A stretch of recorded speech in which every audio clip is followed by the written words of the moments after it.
आज तक तुझसे जो भलाई हुई है ना बेटा, वो सिर्फ इसलिए क्योंकि वो योगी का पोता प्रेम तेरे साथ है। पर बेटा तू ही सोच, जब तू 21 साल की हो जाएगी और तेरे अंदर की सारी काली शक्तियां भरपूर हो जाएंगी, पूर्ण स्वरूप ले लेगी, तब तू ही अपने हाथों से सबको खत्म कर देगी, सबको मार देगी तू, सब खत्म हो जाएगा बेटा।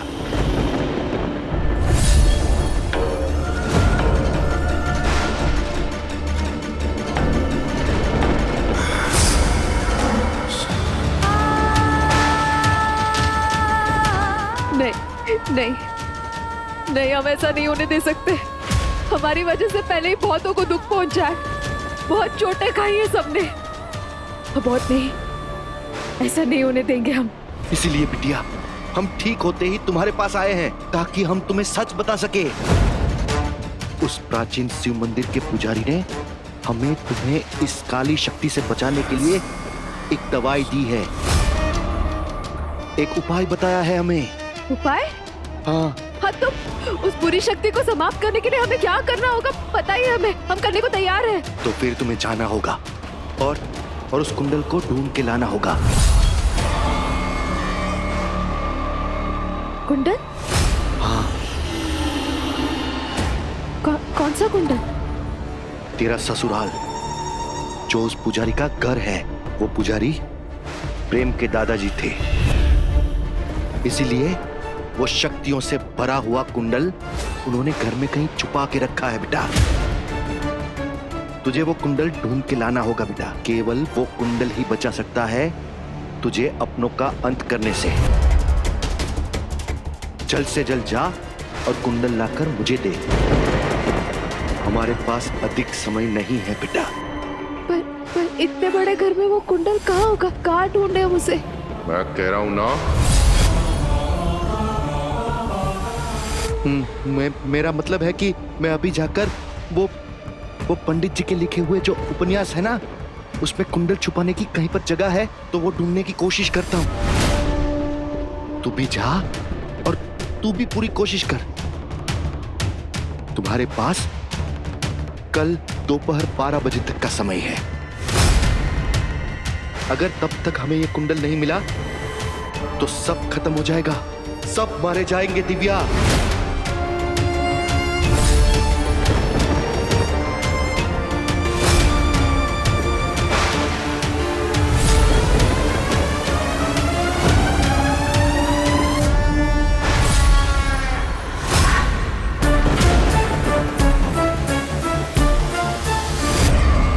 और मुझे तुझ पर पूरा भरोसा है बेटा।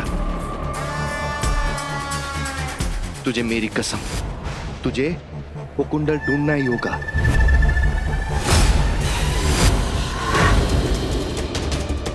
अब चिंता मत कीजिए पापा, उस पूरी शक्ति को हम अपने अपनों को नुकसान पहुंचाने नहीं देंगे। वचन देते हैं आपको, उस कुंडल को जरूर ढूंढ कर निकालेंगे हम।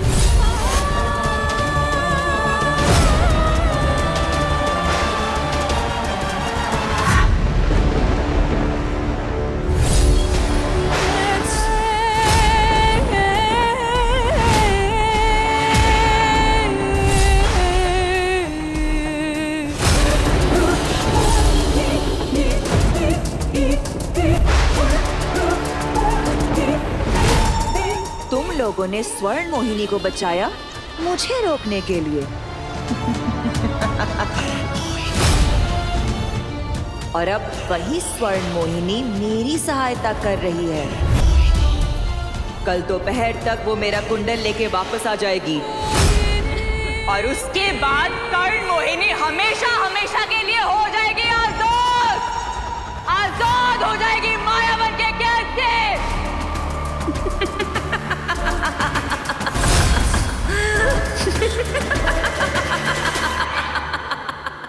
तपस्या बेटा, आज का सारा भोग मिट्टी के चूल्हे पे बनेगा और वो भी पूरी श्रद्धा के साथ। और ये भोग तुम बनाओगी ताकि तुम्हें और प्रेम को महाकाल का आशीर्वाद मिल सके। अब इस बुढ़िया को कैसे बताऊं कि मायावन में पली बड़ी हूं मैं। चूल्हा खाना इससे दूर दूर तक नाता नहीं है मेरा।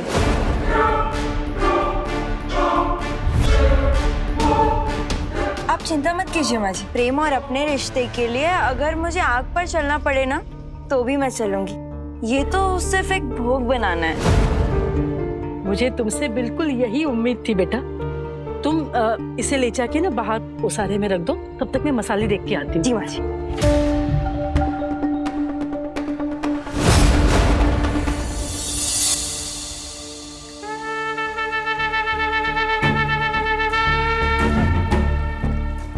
हे महाकाल, हमारे पास सिर्फ दोपहर 12 बजे तक का समय है। अगर हम उस पवित्र कुंडल को नहीं ढूंढ पाए तो हमारा काला साया सबकी जिंदगी पर ग्रहण ला देगा।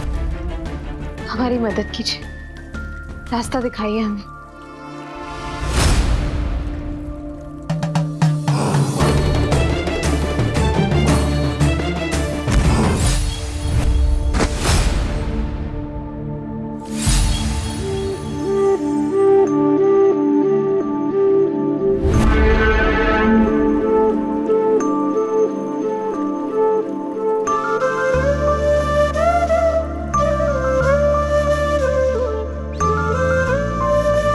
वो काली शक्ति तुझसे तेरा सब अपना छीन लेगी।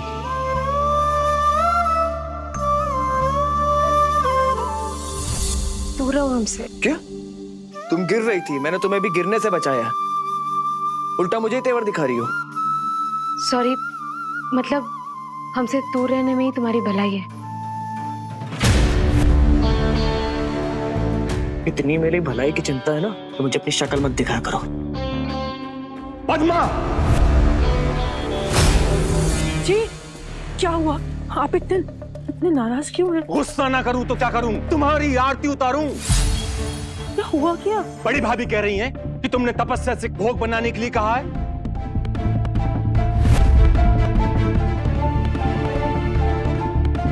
जी मैंने तपस्या से कहा है भोग बनाने के लिए, क्योंकि आपको तो पता ही है कि मैं दिव्या को प्रेम की पत्नी नहीं मानती, इसलिए तपस्या भी। और हम ब्राह्मण देव से क्या कहेंगे? पूरा उज्जैन जानता है कि प्रेम ने दिव्या के लिए वट सावित्री की पूजा की है।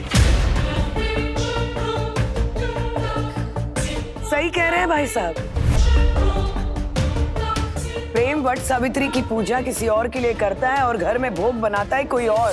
सब लोगों को पता चल जाएगा ना तो मातुर परिवार पर सब हंसेंगे।